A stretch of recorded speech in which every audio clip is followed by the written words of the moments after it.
Ladies and gentlemen, we are going to start with the speeches today.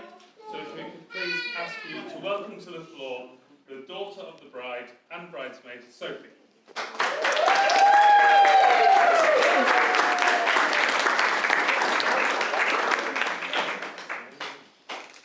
I mean, there really is no perfect words to describe how amazing today is. I'm so happy you're all here to share it with us. Mum, you've always been there since I was little. Every time I've needed you, every single time, you've always been there. And Paul, since you've come into our lives, you've been there for me too. I really, really appreciate it. I'm so happy you've both found your happily ever after. And I want nothing more than to celebrate and get pissed in a bit.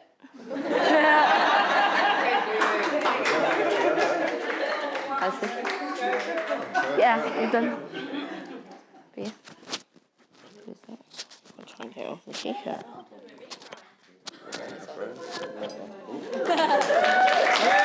Hey! Yeah, you won that.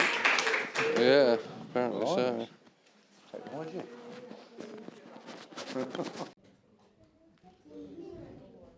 There we go. Yeah. A bit bugged. Yeah.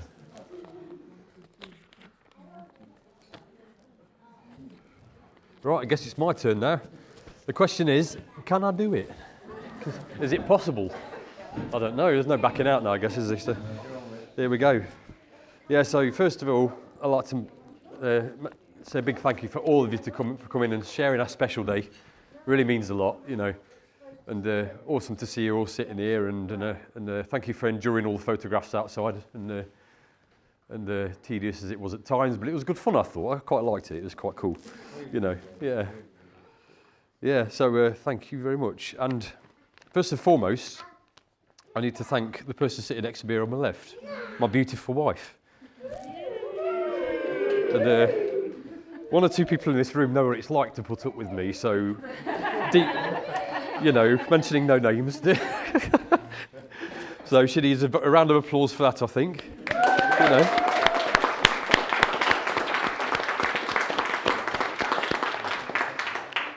And a big thank you for everyone for the lovely bridesmaids who've helped tremendously, you know. And so, yeah, a round of applause for the bridesmaids. We're all also looking very stunning as well. So, yeah. And individual thanks as well, going out to those who've helped with some of the jobs, you know, some of the nitty-gritty sort of thing. So there's Oliver over there with the photographs pointing right at me over there. He's doing a great job over there. And also Mandy. Where's Mandy? She's over there. There she is. Yeah, Mandy and a daughter Casey over there who helped with the makeup. They've done a fantastic job. And also my mum, who turned a hand to her profession to do a fantastic job of the hair here. And and also there's a few people to thank here. Lots of people to thank. Yeah, Sophie for helping bring her down the aisle to me, which is a very important job. So well done, Sophie, for that. Thank you. And for the speech as well that you just did. You know, it's really cool. Yeah. And Susanna. Now, you've not really seen what Susanna's done yet, but you will later, which I'm sure is going to be fantastic. So a big round of applause for everyone that's helped for all those people. Thank you very much.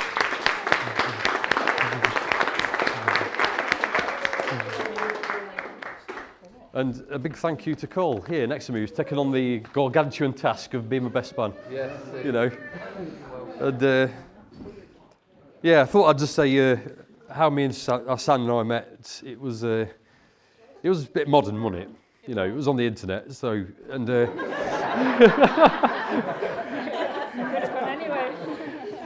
Yeah, my mother over there, she says, why don't you try going online, you know, just give it a go. So I did, you know, and with no hope whatsoever, thinking this is going to be rubbish, you know. And then, yeah, I started talking to Sam there. Give me a wink, didn't you? You know. Yeah. And then, started chatting, and then you didn't reply. I thought, oh, she's not interested. And then it was just because you were doing something. I've been paranoid. And then you replied. He says, let's go come over to Breed and I'll cook for you, and we'll go for a walk. So I cooked some duck and sweet potato mash, and we went for a walk. And apparently that was impressive enough. So, and the rest is history. So there we go. You know. The fact that you cooked. After wow. You cooked, that's it. That's what you needed to do. Yeah. That's it. So I need to. It's a while since I've done that duck for you, isn't it? So I have to do it again sometime. Yeah.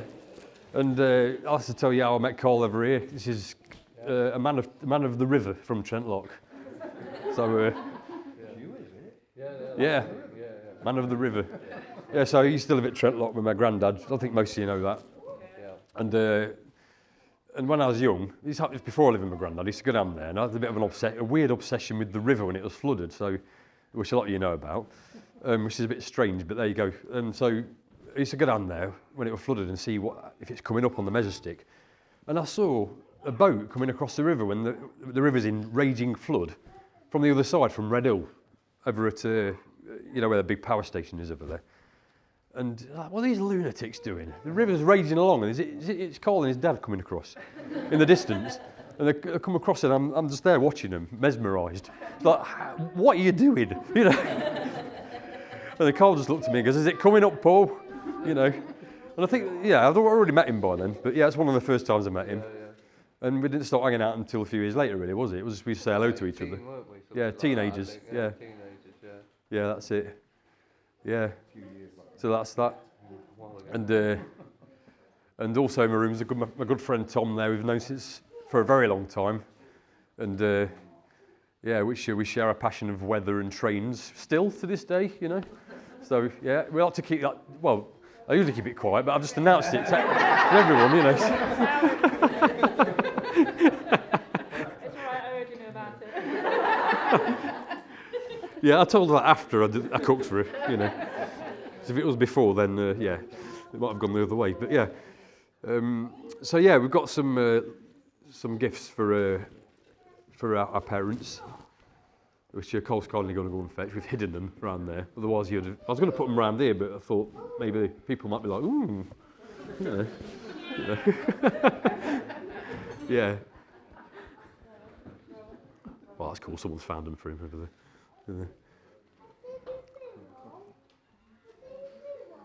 If I forgot to thank anyone, I apologise. I'll take the wrath for it later. And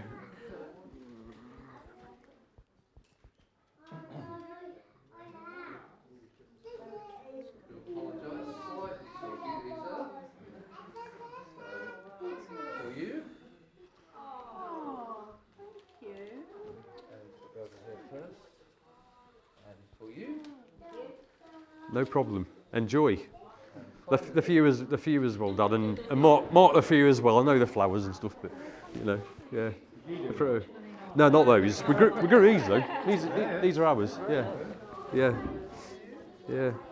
Enjoy. Yeah. You've not got to hold them all evening. We can put them back in the bucket. You know. Enjoy them for a moment. Don't get flowers.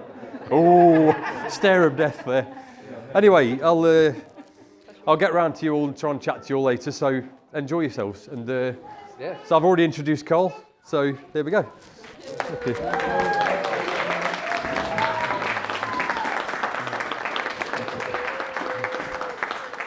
Now, I rather foolishly wrote a speech, which I wish I hadn't done now. So, firstly, I'd just like to thank everyone here who's come to help celebrate Paul and Stan's special day. I've known Paul for many years, as he said, and I could tell you a story or two, but I'm not going to because I don't think any of us have had enough to drink for that just yet. You can come and see me later, okay? I might tell you something. But joking aside, Paul's a thoughtful and fantastic guy, and let's face it, a darn good cook if he's cooked for any of you. He's a very good cook. And at least he's also finally learnt to make a cup of tea now without boiling the kettle at least 10 times. So that's good. That's why I feel guilty about it. Sans one lucky lady there. And Paul, whilst I haven't known Sam for quite as long, she's clearly a genuine and thoughtful lady who's made you very happy, despite her love of country music. So could everyone raise your glasses and join me in a toast to Mr. and Mrs. Medhurst. Congratulations on your wedding, and here's to your future. Congratulations. Thank you. Oh. And that's me done. What are you doing? Yeah, that's me done. Cheers, Carl. I'm out of it. Thank you. I suddenly feel remarkably better. So, There you go, mate. That's it. yes. Get the food on. Get the food on. I'll tell you all the stories later when I've had a few beers. Shall we-